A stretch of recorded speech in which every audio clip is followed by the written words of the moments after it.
Hello everyone, welcome back to my channel. और अगर आप नए हो तो वेलकम टू माय चैनल। आज के इस वीडियो लेक्चर में हम लोग रिकार्डियन थ्योरी ऑफ रेंट के बारे में पढ़ने वाले हैं।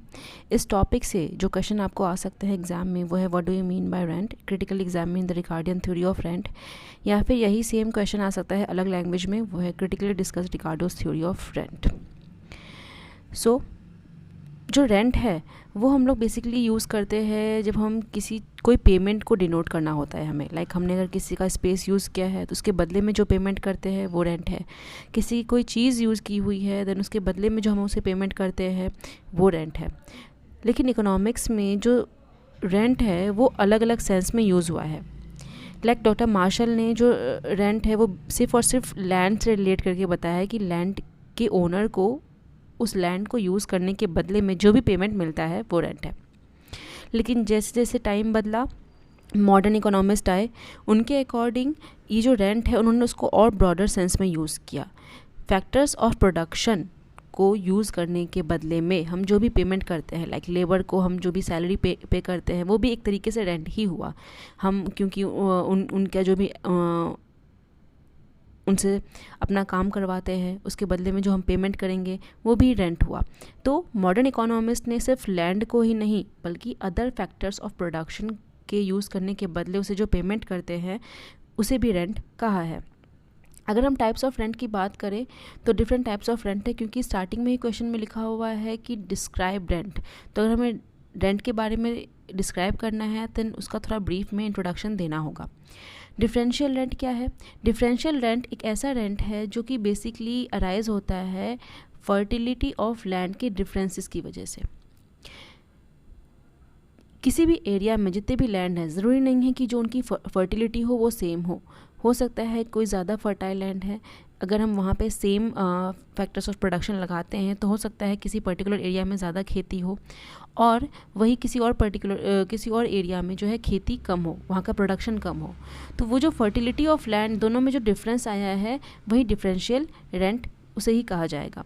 तो ये जो रिकार्डियन थ्योरी ऑफ रेंट है इसे डिफरेंशियल थ्योरी ऑफ रेंट भी कहा जाता है। स्कार्सिटी रेंट का मतलब है किसी भी चीज़ की कमी का होना। तो किसी भी चीज़ को कमी को हम सिर्फ और सिर्फ वो जो उसकी सप्लाई है वो लिमिटेड है उससे नहीं हम लोग समझ सकते हैं। किसी चीज़ की कमी हम बेसिकली समझते हैं उसके डिमांड से। अगर सपोज़ किसी चीज़ की डिमांड बहुत ज़्यादा है, उसके कंपैरिजन में अगर सप्लाई कम है, तब हम वहाँ पे स्कैरसिटी वाला टर्म यूज़ करते हैं। तो ये जो टाइप ऑफ रेंट है ये तब आता है जब सप्लाई ऑफ फैक्टर जो है वो आपका कम है। किससे? तो डिमांड से। अगर लैंड की सप्लाई कम है, जिस लैंड जो सपोज जो सबसे ज़्यादा फर्टाइल लैंड है, जाहिर सी बात है उसकी डिमांड सबसे ज़्यादा होगी, बट उसकी जो सप्लाई है वो तो फिक्स है, नेचुरल चीज़ है, तो उसकी सप्लाई तो ज़्यादा हम बढ़ा नहीं सकते हैं डिमांड के बढ़ने के बाद। तो वहाँ पर आपका स्कैरसिटी रेंट आ सकता है। थर्ड है आपका सिचुएशनल रेंट। सिचुएशन से मतलब ये है कि अगर किसी भी जगह को, किसी भी लैंड को वहाँ की सिचुएशन की वजह से अगर बेनिफिट मिले तो उसे सिचुएशनल रेंट कहा जाएगा। फॉर एग्जांपल, अगर कोई पर्टिकुलर एरिया है जो कि मार्केट के बहुत करीब है, वहाँ पे ट्रांसपोर्ट फैसिलिटी बहुत ज़्यादा है, देन वहाँ पे जो भी उसको बेनिफिट मिलेगा अदर एरिया से वो आपका सिचुएशनल रेंट कहा जाएगा। Fourth, economic rent. Economic rent basically ये है डिफरेंस है हाईली प्रोडक्टिव लैंड और लीस्ट प्रोडक्टिव लैंड के बीच का। मतलब क्या है? सपोज़ कि जो आपका एरिया है ये आपका ABCDEF 6 तरीके के लैंड है। जो सबसे ज़्यादा फर्टाइल लैंड है वो ए है। यहाँ पे सेम फैक्टर्स ऑफ प्रोडक्शन को लगा के आप 100 क्विंटल कोई भी चीज़ प्रोड्यूस कर सकते हो। वहीं जो लीस्ट फर्टाइल लैंड है वो एफ है, जहाँ पे आप सेम फैक्टर्स ऑफ प्रोडक्शन को लगा के सिर्फ और सिर्फ 40 आउटपुट आपका हो सकता है। तो यहाँ पे जो दोनों में डिफरेंस आया यानी कि 60, ये आपका क्या हुआ? Economic rent. ठीक है। अब अगर हम थ्योरीज ऑफ रेंट की बात करें तो यहाँ पे जो रेंट की थ्योरीज़ हैं वो दो तरीके से है, रिकार्डियन थ्योरी ऑफ रेंट और modern theory of rent. Ricardian theory of rent जो कि डेविड रिकार्डो के द्वारा दिया गया था, उन्होंने बताया कि सिर्फ रेंट जो है सिर्फ और सिर्फ लैंड पे ही आ सकता है। अगर हम भी रेंट के बारे में जब भी डिस्कस करेंगे तो वहाँ पे सिर्फ लैंड की बात होगी। जबकि मॉडर्न थ्योरी ऑफ रेंट में ये कहा गया कि नहीं, सिर्फ लैंड पे ही रेंट नहीं मिलता है बल्कि अदर फैक्टर्स ऑफ प्रोडक्शन जैसे कि लेबर हो गया, कैपिटल हो गया, उसको यूज़ करने के बदले में हम जो भी पेमेंट करते हैं वो भी रेंट कहा जाएगा। तो यहाँ पे हम डिस्कस करने वाले हैं रिकार्डियन थ्योरी ऑफ रेंट। तो ये जो थ्योरी है ये दी गई थी डेविड रिकार्डो के द्वारा इन 19th सेंचुरी। रिकार्डो ने रेंट को डिफाइन किया है as that portion of the produce of the earth which is paid to the landlord for the use of the original and indestructible power of the soil. उनके according rent जो है वो किसी भी अर्थ को यूज़ करने के बाद उसमें जो भी आपका आउटपुट होता है उसके बदले में जो भी आप पेमेंट करते हो वो रेंट है। लेकिन शर्त ये है कि आप ये जो लैंड है या फिर जो मिट्टी है वो उसके आप ओरिजिनल पावर को ही यूज़ करो, उसको किसी भी तरीके से डिस्ट्रॉय करने की कोशिश ना करो। तो अब ओरिजिनल पावर का मतलब क्या है? सपोज़ अगर कोई भी फर्टाइल लैंड है तो वो नेचुरली वो फर्टाइल लैंड है। अगर कोई कम है तो हम यहाँ पे उसमें अलग अलग तरीके से केमिकल नहीं यूज़ करने वाले हैं, कोई नई टेक्नोलॉजी नहीं यूज़ करने वाले हैं जिससे वो ज़्यादा फर्टिलिटी उससे हो। तो बेसिकली कहने का मतलब ये है कि हम उसके ओरिजिनल पावर को ही देखें, हम कोई नई टेक्नोलॉजी वहाँ पे ना लाएं, हम कोई नया साइंटिफिक टेक्निक वहाँ पे ना अप्लाई करें जिससे कि हम उसकी फर्टिलिटी को बढ़ा सकें। अगर हम ये सब चीज़ें नहीं करते हैं और उसकी ओरिजिनल पावर को यूज़ करते हैं, उसके बदले में जो भी प्रोडक्टिविटी आती है और उसका जब हम पेमेंट करते हैं वो रेंट है। उनके अकॉर्डिंग ये जो रेंट है वो सुपीरियर एरिया ऑफ लैंड में ही आता है, जिसमें कुछ डिफरेंशियल एडवांटेज होते हैं। लाइक जितने भी लैंड है उनको उन्होंने अलग अलग डिवाइड में उन्होंने अलग अलग पार्ट्स में बांट दिया और बोला कि कोई एक लैंड है जो कि बहुत ज़्यादा फर्टाइल है, दूसरा कम फर्टाइल है। तो जो सबसे ज़्यादा फर्टाइल है जो सबसे कम फर्टाइल है उन दोनों के बीच का जो डिफरेंस है वही आप उसके थ्रू रेंट को कैलकुलेट कर सकते हो। और ये जो डिफरेंशियल एडवांटेज आता है ये क्यों आता है? ये डिफरेंस इन फर्टिलिटी की वजह से आता है या फिर सिचुएशन की वजह से आता है। फर्टिलिटी का मतलब ये है कि कोई ज़्यादा फर्टाइल लैंड है, कोई कम फर्टाइल लैंड है। और सिचुएशन का बेनिफिट कैसे मिल सकता है? सपोज़ कोई लैंड मार्केट एरिया के करीब है तो जाहिर सी बात उसकी डिमांड ज़्यादा होगी, तो हो सकता है उसका रेंट भी ज़्यादा होगा। तो इस तरीके से किसी भी लैंड को डिफरेंशियल एडवांटेज मिल सकता है। अब इस थ्योरी के एजम्पशंस क्या क्या थे? इस थ्योरी के कुछ एजम्पशंस हैं जो कि हर थ्योरी के होते हैं। Like the supply of land is limited, यहाँ पे लैंड की जो सप्लाई होगी वो लिमिटेड है। Law of diminishing return apply होगा, मतलब अगर हम लैंड जो फिक्स फैक्टर है उस पर जब हम वेरिएबल फैक्टर्स को और ज़्यादा अप्लाई करते जाएंगे तो आउटपुट आपका कम होता जाएगा जैसे जैसे हम उस पर वेरिएबल फैक्टर्स को लगाते जाएंगे। ये जो आपका रेंट है ये सिर्फ और सिर्फ लैंड पे लगेगा। Rent arises in the long run, यहाँ पे सिर्फ लॉन्ग रन की बात हो रही है। Land is cultivated in historical sequence, अब इसका मतलब क्या है? डेविड रिकार्डो ने अपने एग्जाम्पल में लैंड को अलग अलग पार्ट्स में बांट दिया और बोला जो सबसे ज़्यादा फर्टाइल लैंड है उसको सबसे पहले कल्टीवेट किया जाएगा, मतलब उसकी डिमांड सबसे ज़्यादा होगी तो उसको सबसे पहले कल्टीवेट किया जाएगा। और जो सबसे कम फर्टाइल लैंड होगी उसको सबसे लास्ट में, एक हिस्टोरिकल सीक्वेंस में। लाइक अगर जो सबसे ज़्यादा फर्टाइल लैंड सपोज ए है उसको सबसे पहले कल्टीवेट किया जाएगा, फिर भी अगर पॉपुलेशन बढ़ती है तो बी को कल्टीवेट किया जाएगा, फिर भी अगर पॉपुलेशन बढ़ती है तो सी को, डी को, ई को और फिर लास्ट में एफ को। तो ये जो हम करने वाले हैं कल्टीवेशन ये हिस्टोरिकल सीक्वेंस में करने वाले हैं। ये थ्योरी ये भी अज्यूम करके चलती है कि जो लैंड्स हैं उनकी फर्टिलिटी अलग अलग है। रिकार्डो ये भी मान के चलते हैं कि जो हम लैंड है उसकी ओरिजिनल एंड इंडिस्ट्रक्टिबल पावर को वैसे का वैसा ही रखेंगे, मींस उसकी ओरिजिनल पावर को हम डिस्ट्रॉय नहीं करेंगे और उसको वैसे ही यूज़ करेंगे। अब हम अगर थ्योरी के एक्सप्लेनेशन पे आएँ तो ये जो रेंट है इसको हम दो तरीके से डिसाइड कर सकते हैं, रेंट अंडर एक्सटेंसिव कल्टीवेशन और दूसरा है rent under intensive cultivation. Extensive cultivation का मतलब ये है, डेविड रिकार्डो ने इस चीज़ को इस तरीके से समझाया है कि जैसे जैसे डिमांड बढ़ेगी, पॉपुलेशन के बढ़ने के बाद जैसे जैसे लैंड की डिमांड बढ़ेगी कि हमें और ज़्यादा फूड की डिमांड बढ़ रही है, सपोज़ पॉपुलेशन बढ़ने के बाद फूड की डिमांड बढ़ेगी, फूड की डिमांड बढ़ने के साथ ही लैंड की डिमांड भी बढ़ेगी। तो जैसे जैसे डिमांड बढ़ेगी हम और दूसरा लैंड खोजेंगे। लैंड यहाँ पे हम उसको फर्टिलिटी के अकॉर्डिंग डिवाइड कर देंगे। दूसरा है rent under intensive cultivation. Intensive cultivation ये कहता है कि यहाँ पे हम अलग अलग लैंड नहीं ढूंढेंगे।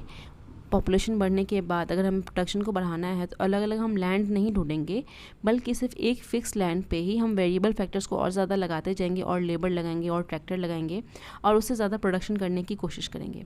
इन दोनों केसेस में रेंट कैसे डिसाइड होगा, उसे हम कैसे कैलकुलेट करेंगे, चलिए जानते हैं। Rent under extensive cultivation. Ricardo explained this theory with an example saying to assume that an uncultivated land is occupied by a small colony of men. These men have to cultivate the land in order to fulfill their need for food. Basically ये जो example इन्होंने ये जो theory दी थी एक example की help से दी थी। इसमें उन्होंने ये कहा कि सपोज़ कोई एक एरिया है जहाँ पे कुछ नंबर ऑफ़ पीपल है, हम मान के चलते हैं कि 100, ये आके रहने लगे। अब इनको अपनी फूड की जो नीड है वो फुलफ़िल करने के लिए इन्होंने देखा कि इस एरिया में अलग अलग टाइप की क्वालिटी के लैंड है। तो इन्होंने देखा कि जो ए वाला लैंड है वो सबसे ज़्यादा फर्टाइल है, तो ये सबसे पहले यहाँ पे आके खेती करेंगे।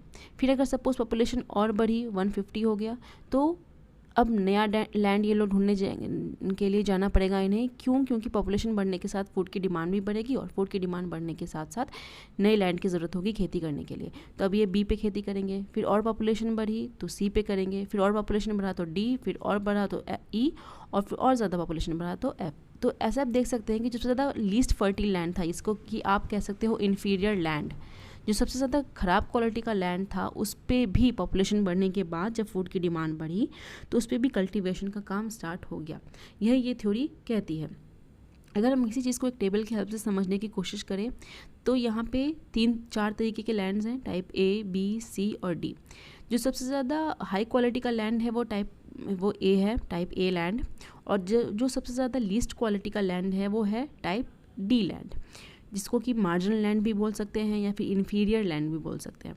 तो जो टाइप ए लैंड है वहाँ पे सेम अगर हम फैक्टर्स ऑफ प्रोडक्शन लगाते हैं तो वहाँ पे 100 क्विंटल आपका आउटपुट होगा, बी में 80, सी में 60 और डी में 40। तो ये जो रेंट है हम वो उसको कैसे कैलकुलेट करेंगे? जो सबसे ज़्यादा बेस्ट क्वालिटी का लैंड है, यानी कि जो ए है, जो सबसे ज़्यादा बेस्ट क्वालिटी का लैंड है ए, अगर हम इससे जो आउटपुट मिलने वाला है वो है 100, अगर हम उसको माइनस कर दें, सबसे ज़्यादा लीस्ट क्वालिटी का लैंड है यानी कि डी, उसमें कितना हो रहा है 40, अगर हम इसको माइनस करें तो हमें इससे रेंट का पता चल सकता है, यानी कि 60, 40, 20, और जो सबसे ज़्यादा ख़राब क्वालिटी का लैंड है उस पर जो रेंट आएगा वो 0 आएगा, क्योंकि सबसे ज़्यादा ख़राब है उसकी तो उतनी डिमांड होगी नहीं, डिमांड उतनी है नहीं, इसलिए इस पर रेंट लगेगा नहीं। रिकार्डो ने इस बात को ऐसे समझाया कि जो जितना ज़्यादा फर्टाइल लैंड है इस पर 100 क्विंटल्स हो रहा है, मतलब इसकी डिमांड ज़्यादा होगी, तो आप देख सकते हो उस पर आने वाला रेंट भी ज़्यादा है। ये थोड़ा कम फर्टाइल है तो उस पर आने वाला रेंट भी थोड़ा कम है, ये थोड़ा कम तो इस पर भी थोड़ा कम है। तो इस तरीके से इन्होंने इस चीज़ को समझाया। अगर हम इसको ग्राफ के हेल्प से समझने की कोशिश करें तो यहाँ पे एक्स एक्सिस पे आपको दिखाना है टाइप ऑफ लैंड, वाई पे दिखाना है प्रोड्यूस पर क्विंटल्स। ए, बी, सी, डी 4 टाइप्स के लैंड हैं। ए वाले पे 100 क्विंटल हो रहा है आउटपुट, बी वाले पे 80 क्विंटल्स हो रहे हैं आउटपुट, सी पे 60 और डी पे 40। तो इस तरीके से ये जो 40 जो डी वाला लैंड है ये आपका नो रेंट लैंड एरिया कहा जाएगा, और ये जो एरिया है ये आपका इकोनॉमिक रेंट कहा जाएगा।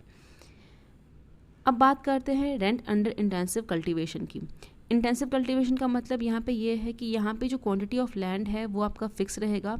अगर आपको प्रोडक्शन बढ़ाना है तो जो डोजेज हैं लेबर के या फिर कैपिटल के, आप उसको बढ़ा के अपना प्रोडक्शन बढ़ा सकते हो।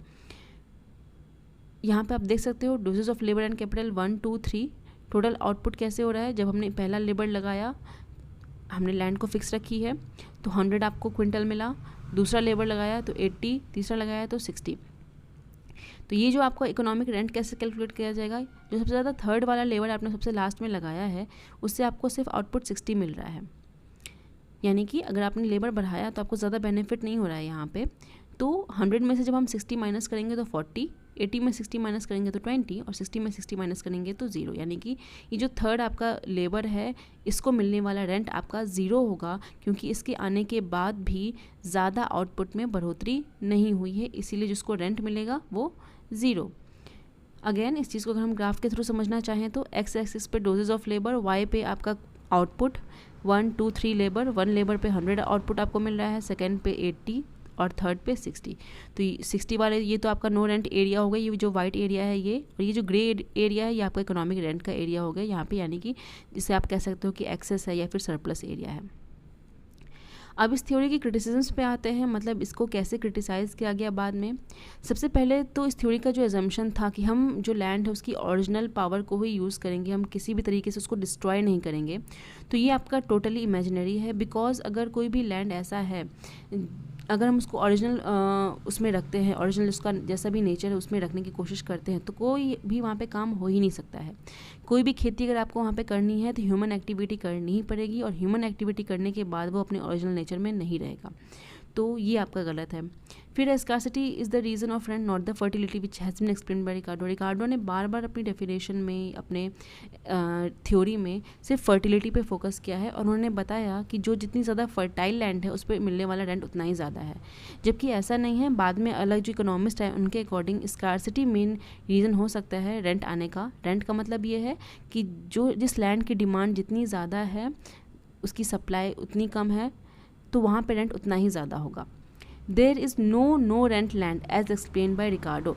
जब हमने उसका ग्राफ पढ़ा या उसका टेबल देखा तो हमने देखा कि सबसे लास्ट में जो आपका लैंड था उसको उन्होंने नो रेंट लैंड कहा, मतलब वहाँ पे कोई रेंट आपको नहीं मिलेगा क्योंकि वो इन्फीरियर क्वालिटी का लैंड है। बट प्रैक्टिकली अगर कोई भी लैंड ऐसा है जहाँ पे खेती उतनी अच्छे तरीके से नहीं हो सकती है, तो वहाँ पे कोई और काम करके भी उस पर रेंट आ सकता है। लाइक हम खेती के अलावा अगर हम कोई और काम करते हैं तो जाहिर सी बात हम उसका पेमेंट करेंगे, तो रेंट तो उस पर आ सकता है। तो नो रेंट एरिया तो कोई हो ही नहीं सकता है। Rent also rises in the short run not only long run. ये जो रेंट है आपका सिर्फ लॉन्ग रन का कॉन्सेप्ट नहीं हो सकता है, इसको आपको शॉर्ट रन में भी देखना पड़ेगा। रेंट है ये पेमेंट है सिर्फ लैंड के यूज़ करने के लिए, ये भी गलत है, जो कि रिकार्डो ने बताया। मैंने आपको बताया कि मॉडर्न इकोनॉमिक्स का कहना था कि अदर फैक्टर्स ऑफ प्रोडक्शन के लिए भी जो हम पेमेंट करते हैं वो भी रेंट के अंदर ही आया।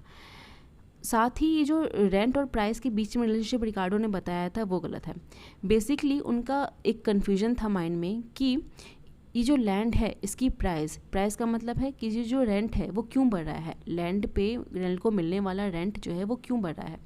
तो उन्होंने सोचा या तो चीज़ों के दाम बढ़ रहे हैं इसीलिए रेंट बढ़ रहा है, या फिर रेंट बढ़ रहा है, ज़मीन का जो रेंट है वो बढ़ रहा है इसीलिए चीज़ों के दाम बढ़ रहे हैं।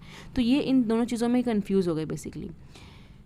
जबकि रीज़न ये है, एक्चुअल रीज़न ये है कि जो चीज़ों का दाम है उसमें कॉस्ट ऑफ प्रोडक्शन भी शामिल होता है, और कॉस्ट ऑफ प्रोडक्शन के अंदर में जो हम लैंड को पेमेंट करते हैं रेंट के तौर पे वो भी शामिल है। तो अगर रेंट ज़्यादा होगा तो कॉस्ट ऑफ प्रोडक्शन हाई होगा, कॉस्ट ऑफ प्रोडक्शन हाई होगा तो प्राइस भी हाई होगा। तो ये जो उनका था एक्सप्लेनेशन था वो थोड़ा बहुत गलत था, जिसको कि बाद में क्रिटिसाइज़ किया गया। ये जो ऑर्डर ऑफ कल्टीवेशन की उन्होंने बात की कि लैंड को हम कल्टीवेट करेंगे उसके फर्टिलिटी के अकॉर्डिंग, जो सबसे ज़्यादा फर्टाइल लैंड होगा उसको सबसे पहले हम कल्टीवेट करेंगे, जो लीस्ट फर्टाइल होगा सबसे लास्ट में करेंगे। वो भी गलत है, क्योंकि कहीं ना कहीं सिचुएशनल बेनिफिट भी मिल सकता है लैंड को। कोई अगर एरिया लेस फर्टाइल भी है, सपोज़ ये जो आपका A, B, C, D इनमें सबसे ज़्यादा जो फर्टाइल एरिया है वो A है, लेकिन ये जो B वाला लैंड है ये लोगों के, जहाँ पे लोग रह रहे हैं उसके उस एरिया के पास है। तो लोग पहले A को वहाँ पे यूज़ ना करके, A लैंड को यूज़ ना करके B को करेंगे, जस्ट बिकॉज वो उनके करीब है। तो यहाँ पे ये जो एजम्पशन था कि हिस्टोरिकल सीक्वेंस में करेंगे, जो जितनी ज़्यादा फर्टाइल लैंड उसको सबसे पहले कल्टिवेट करेंगे, वो भी गलत था, उसको भी बाद में क्रिटिसाइज़ किया गया। So that is it for today. अगर आपको वीडियो पसंद आया हो, चीज़ें क्लियर हुई हों, तो वीडियो को लाइक करें, दोस्तों के साथ शेयर करें और कमेंट करना ना भूलें, सब्सक्राइब ज़रूर करें। Thank you so much for watching.